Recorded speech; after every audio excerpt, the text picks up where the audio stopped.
Okay, we are live. Hunter, it's been very exciting for me knowing that you're going to be on the lineup. And I've been looking forward to this chat for a couple of days now. And finally, we've got it right. I think the last time I saw you, we were in the UK. Yeah, And you've also, we've had the privilege of having you here in South Africa. And I mean, you've helped Freeman House out, tremendously. I just want to give a little bit of background to everybody that Hunter is a great example of addiction and recovery. He does a lot of work worldwide, promoting recovery and helping a lot of people get into treatment, meeting them where they're at, wherever that may be, all over the world. And we've had the privilege of working with Hunter and working with some of his clients and having him at our facility. And when we are thinking about a topic, I think there's no one better suited to talk about this topic, Hunter. International travel, for people coming from abroad.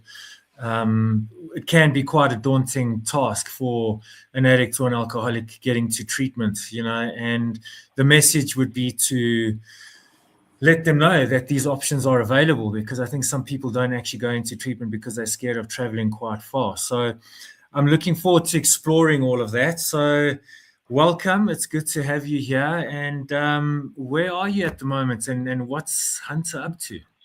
yeah. I live in Colorado currently. I moved here about a year and a half ago, so I'm at my house right now.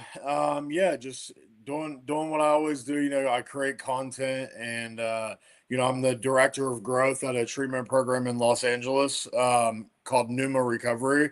Um, I yeah, just doing what I always do, trying to create content that reaches people, and helping individuals and families find like the right treatment programs, and doing some interventions and sober Mm, transports and all of that, mm, um mm. and I also want to say thank you for having me. But Freeman House, you guys, like, aside from like the amazing treatment that you guys provide and how great Freeman House is, like, I actually just like love all of you on like an individual level, and you guys are like truly like family. Like, I anytime there's anybody in the world that needs treatment, you're one of the first places that I recommend. So I especially appreciate that. people coming from the UK or Australia, Europe, any of that, automatically you guys are number one on that list. Yeah, thanks, Hunter. We appreciate that, man. And what? I remember the first time I met you. It was 2023, and I was at my first conference. And I remember you walking. We're in the hotel. I think you walked into the conference room and you had that hat on. And I was like, I know this guy. And I couldn't figure out exactly where I knew you from. And it was obviously I had watched so many of your videos, on YouTube and what you're doing. And I mean, you've also gone through quite a growth phase. I mean, how you landed up getting into working in this field. Um, it obviously comes from your own passion, that you found a new life Yeah. through recovery. And a lot of your posts are aimed at. I actually saw one today. I think it was in a parking lot where you were talking about like how you had suffered in that parking lot, and the things that you had done in that parking lot. And a lot of your videos, you celebrate people coming into recovery, quite extensively, which is amazing. I think it kills the stigma quite a lot, which you do an amazing job on that. But your passion comes from your own experience in addiction, eh? Yeah, and I think that's why my content has the ability to reach so many people, because I just share like relatable stuff that other people that are going through it understand, Yeah, especially, not just like the person actually going through it, but their families as well, like in that post I talked about, like, how my parents would literally come. I lived in that parking lot. I couldn't go very far away from it because my drug dealer was right around the corner, and my yeah. parents would literally come there to make sure that I was alive, and bring me food, and take care of me and make sure I was all right. um Mm, yeah, and I think just sharing like the raw honesty of where addiction takes us, but also like what recovery and what treatment can look like for somebody, you know? And that's, you know, I've done that from the very beginning. You know, I've been creating content for over 8.5 years. And, you know, I did that from the very beginning, just shared very honestly who I was and where I was in my journey. And that honesty I like because it's so relatable. It's really, really so relatable. You know, after you visited South Africa and came to our facility, a lot of people were asking, who's that guy again? Like that American guy that came here. Because, you know, South Africans are all, when we see Americans, it's like when you guys come here and see lions and giraffes. And a lot of them follow your content. And it's really, really great in the sense of, you know, when they come back to the facility to visit or share at a meeting, they're saying, you know what, I was watching Hunter's content and they really admire what you do. And, you know, just in the short period of time that we've known you, you know, the people that you've managed to get to our facility, like you say, they do get the benefit out of what Freeman House is. And, you know, I've done a couple of interviews over the last couple of weeks, and I was in the UK last week and chatting to some people from different facilities all over the world.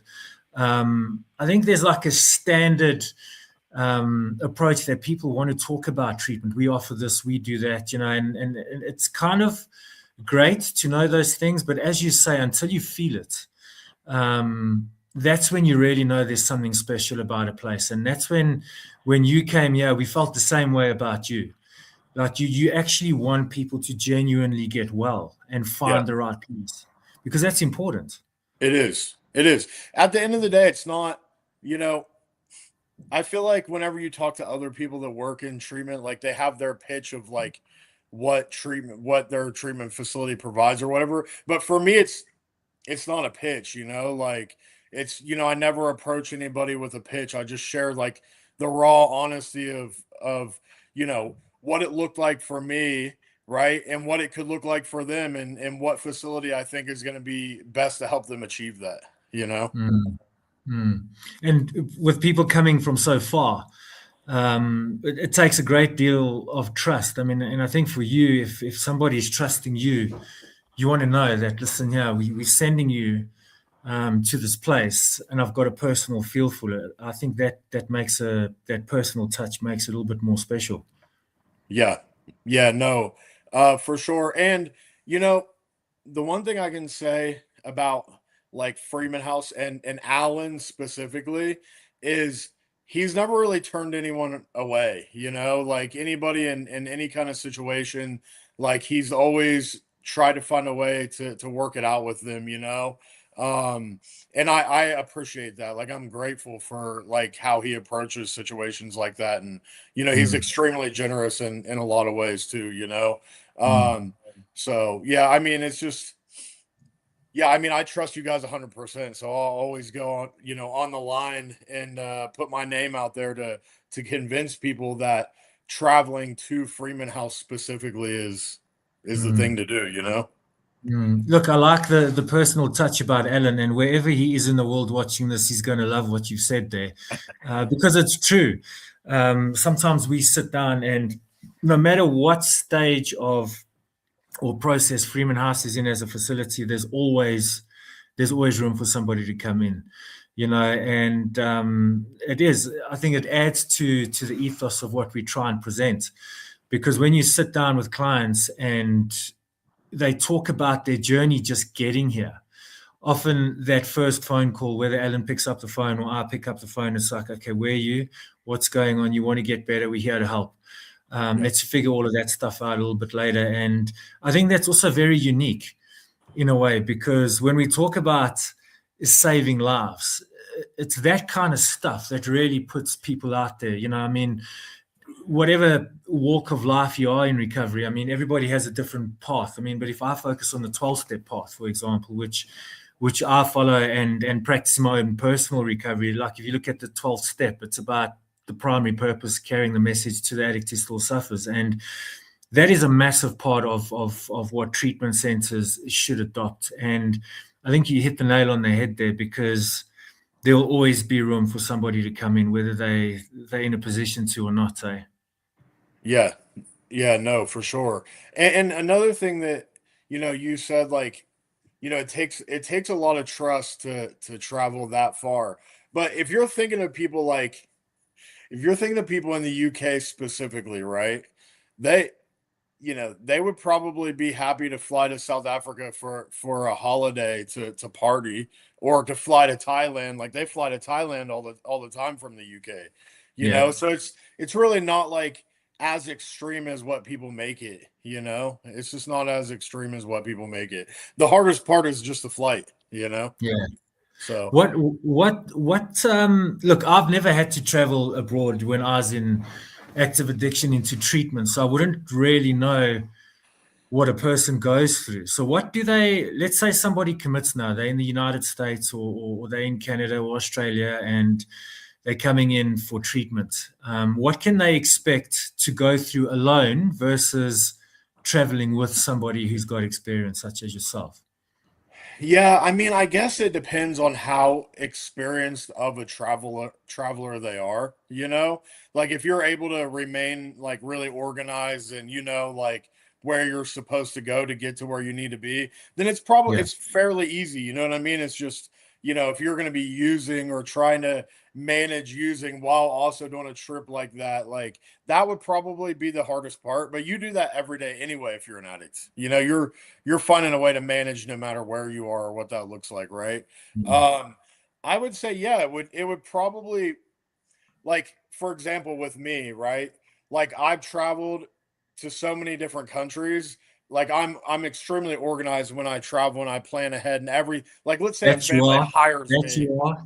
Yeah, I mean, you have to be. And let's say a family hires me to travel with their loved one. I'm literally booking everything from start to finish. Like, I'm organizing the whole entire thing, and I've done it so many times that I'm just like, I can have that trip booked in a matter of an hour, and fully Yeah. organized. Whereas if you don't have somebody traveling with you, there can be a little bit of confusion and, disorganization or whatever. And Mm. also, when you're traveling with somebody, and maybe you're under the influence, it's better to have somebody that can guide you, Yeah. or plan to kind of help comfort you a little bit, like, during withdrawal symptoms, while you're Mm. traveling, right? Mm. Mm. I think that's the key thing, because when we talk about addiction and recovery and connection, when I was flying back, the last week or the week before, I was thinking, geez, imagine I'm sitting on this plane withdrawing, and at the same time, I either don't have my drug. The next best thing is alcohol, right? I'd be like, am I going to drink? But I'm committed to getting into treatment sober. I don't want to let myself down. Like, that must be quite a war to go through, and it made me think of you, and when you travel, and when people travel with clients to treatment. I mean, it must be quite difficult. I played it out in my head, and I was like, I don't know how I would do it. Yeah, it's a hard thing. It's a hard thing to manage, right? Because I understand it from their perspective, where it's like, you got to get your last one in before you Yeah. before you get sober. But at the same time, like, you can't just, like, go overboard and then something happen. And more times than I can tell you, I've had to, like, tell, like, flight attendants, like, hey, look, like, this is a situation that I'm in.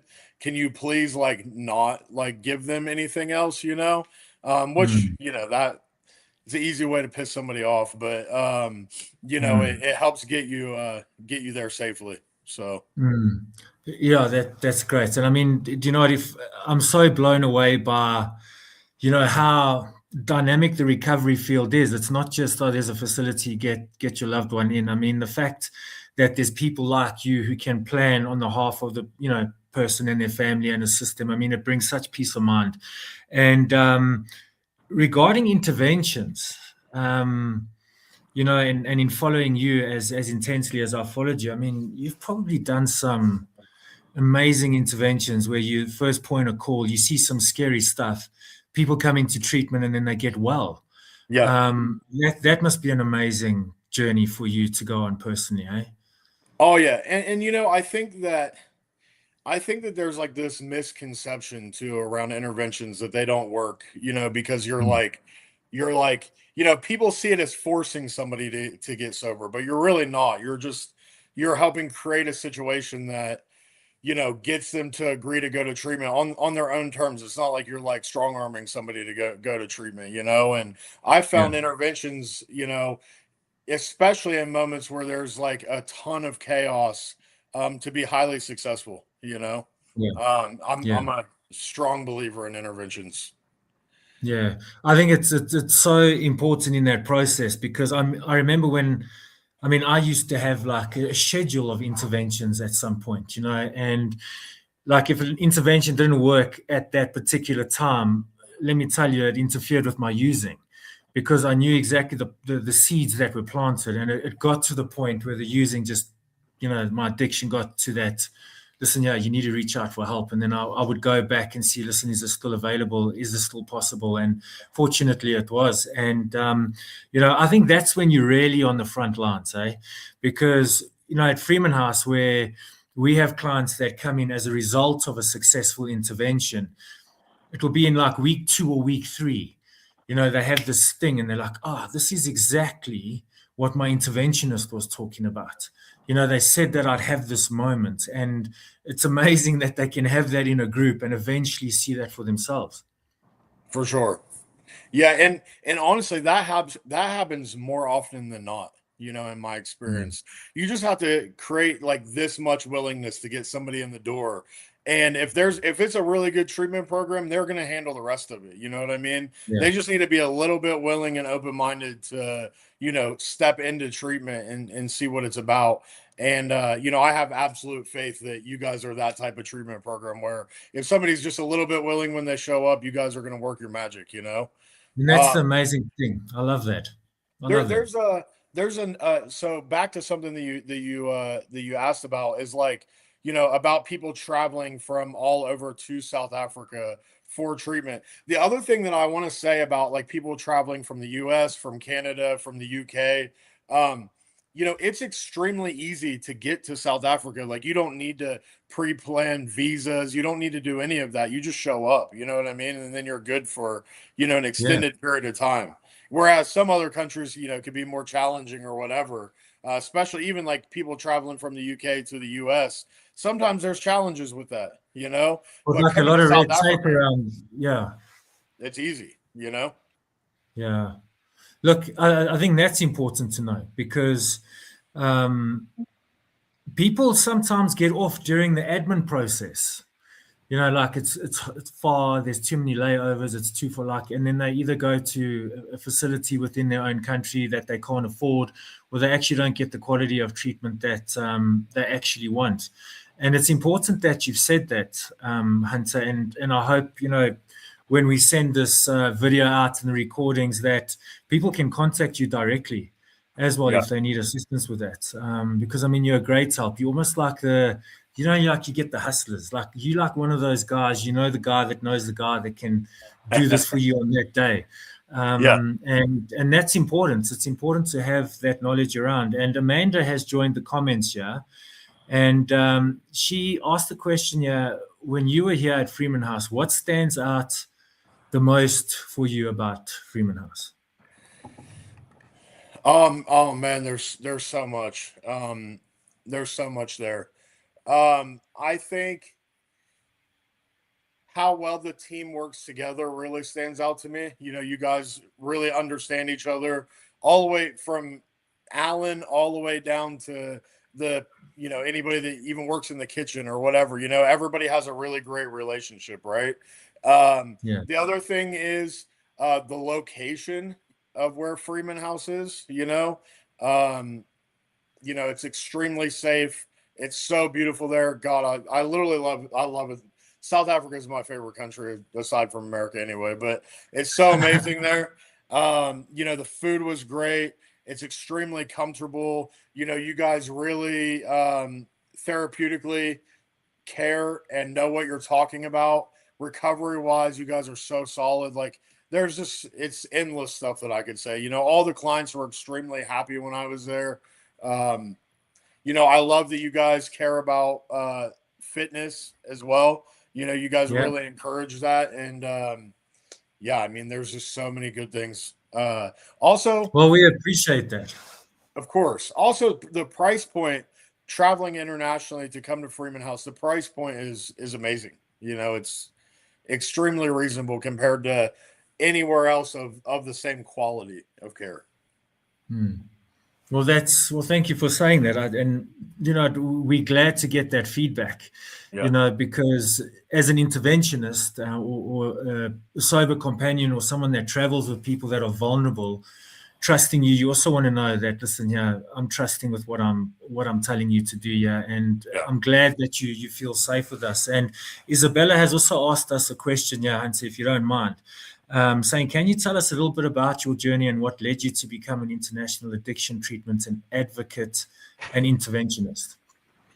Yeah, it really happened organically for me.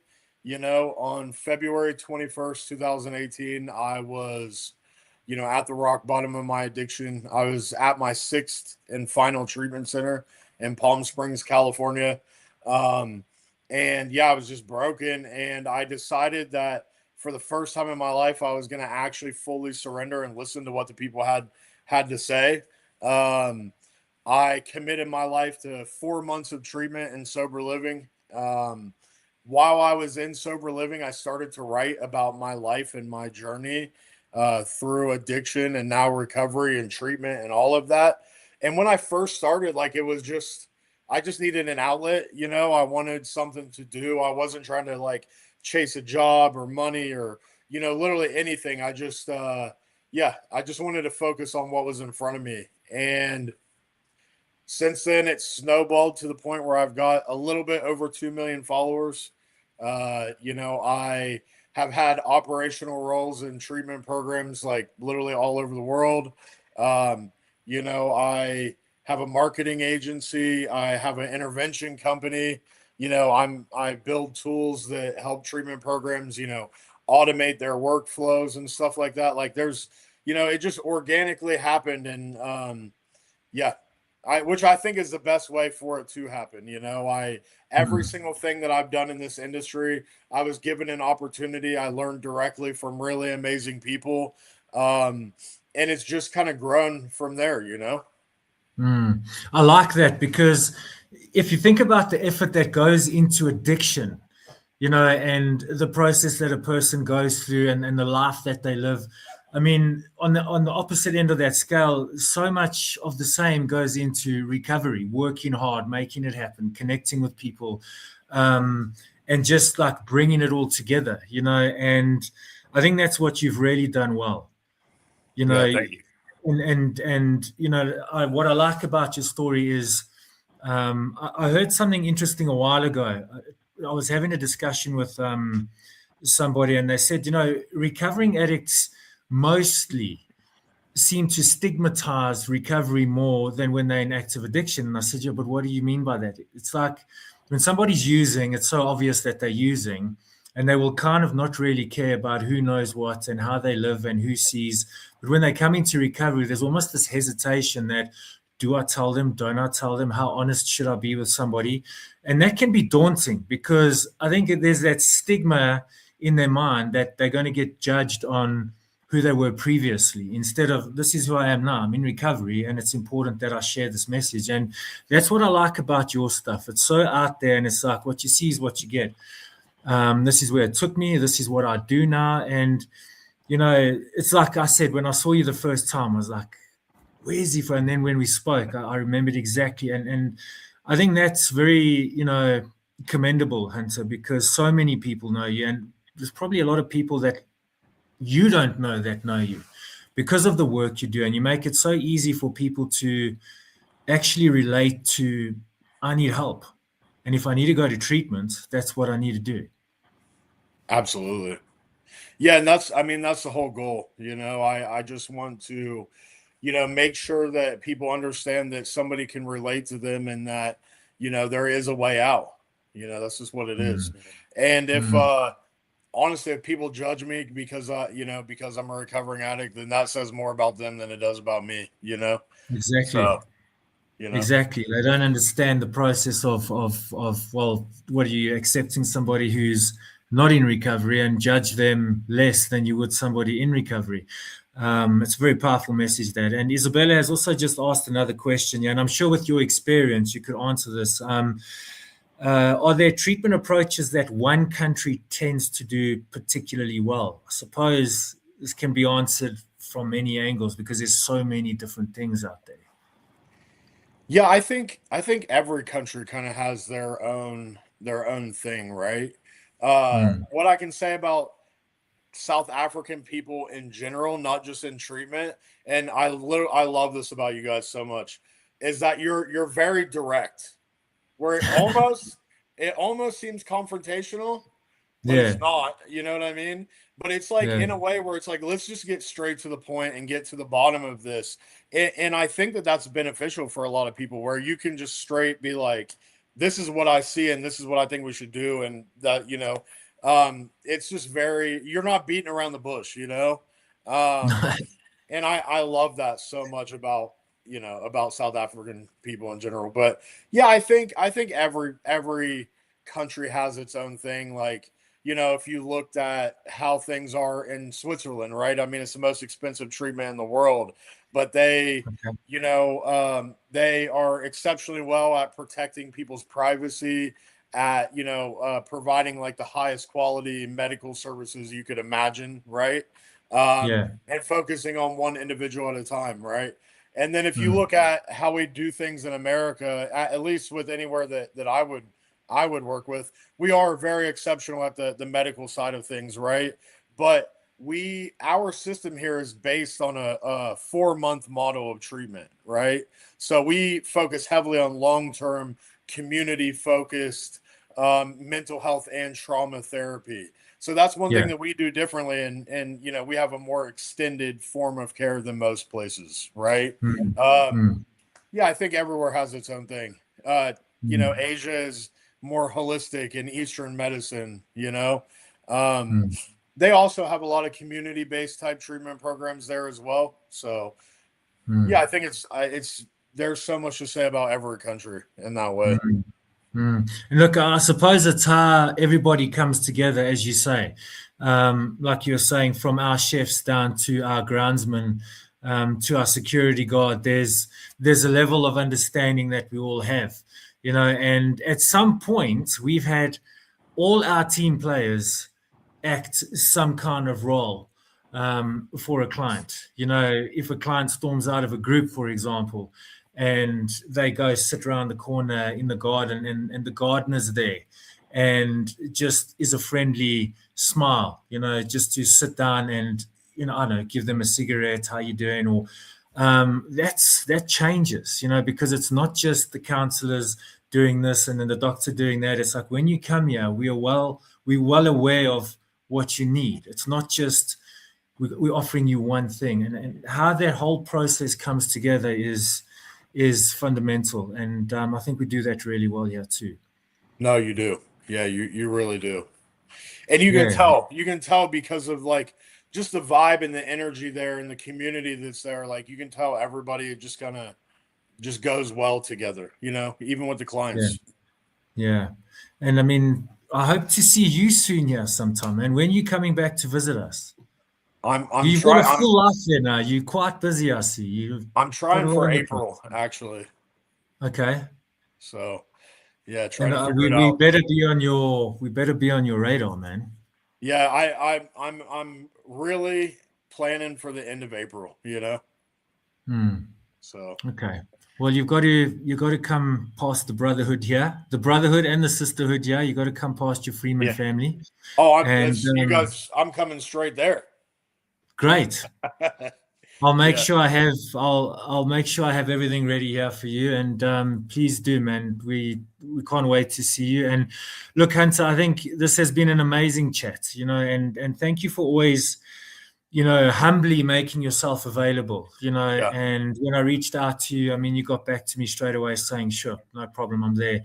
And here we are. And, when we, put these videos out there. We're also going to put your details where people can get hold of you, because Hunter, you're a great resource worldwide in this field, and I really, really respect that about you, and everything that you do great work. And we're very privileged and grateful as, Freeman House to have you in our corner, man. Yeah, well, I appreciate you and feel the same way. So perfect.